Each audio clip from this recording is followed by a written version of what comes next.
Et salut à tous, bienvenue dans cette nouvelle vidéo. Donc aujourd'hui on se retrouve pour faire un comparatif entre les deux jeux Warzone Mobile et Warzone PC. C'est deux jeux qui sont censés être similaires. On va voir aujourd'hui en faisant un petit comparatif d'une vidéo qu'on va regarder pour voir s'ils sont vraiment pareils ou s'il y a vraiment beaucoup de changements ou pas. Ok, donc ici on a les gants. Ok, franchement ça a l'air plutôt similaire. Les animations elles sont, je sais pas si elles sont décalées ou si c'est pas les mêmes. Oh, franchement là je trouve que l'animation de mobile elle est beaucoup plus stylée, la façon dont il passe de main en main. Au niveau du graphisme, franchement, c'est quand même plutôt pas mal pour du mobile, alors que c'est seulement une alpha, donc je le rappelle que c'est pas du tout le jeu final.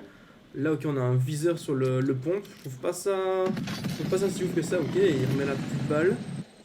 Ok, là on a la petite fenêtre. Franchement, je trouve qu'elle rend beaucoup mieux sur PC, mais bon, après à voir lorsque le jeu sera terminé. Quand on voit le ciel, c'est fou la différence entre les deux jeux. Franchement, je me réjouis de voir dès qu'ils auront plus travaillé les graphismes.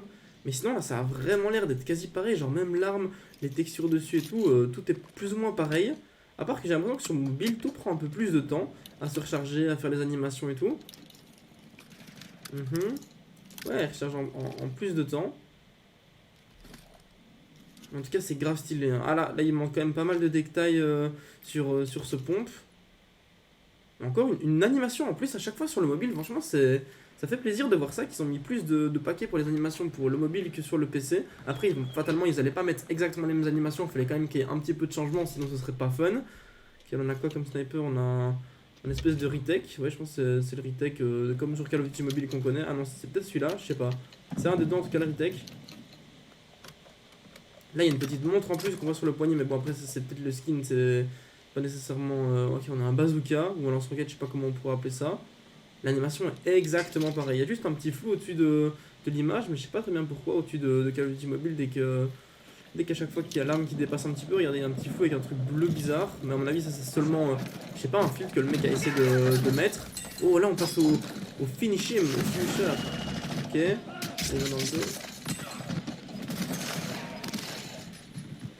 Plus ou moins pareil, hein, franchement, quand on voit les deux. En tout cas, ça rend ultra bien ce mobile. Je me réjouis tellement de voir ça, de pouvoir jouer avec. Donc les gars, j'espère que vous avez apprécié la vidéo. En tout cas, moi ça me fait toujours plaisir de vous parler. Mais malheureusement, il n'y a pas énormément de nouveautés sur le jeu. Donc pour le moment, c'est un petit peu difficile de faire des vidéos, d'avoir des nouveautés, des nouvelles choses à dire. Donc voilà, là j'avais vu cette vidéo là. D'ailleurs, je mettrai le lien en description pour créditer la personne qui l'a faite. D'ailleurs, si vous voulez aller checker la vidéo sans mes commentaires, sans ma tête tout simplement, bah, vous pouvez aller le voir, ce sera évidemment dans la description. Donc j'espère que vous avez kiffé les gars. Dès que j'ai des nouvelles par rapport à Warzone Mobile, je vous le dis évidemment en vidéo. C'était Nerom, on se retrouve à très vite dans une prochaine vidéo. Ciao ciao les gars.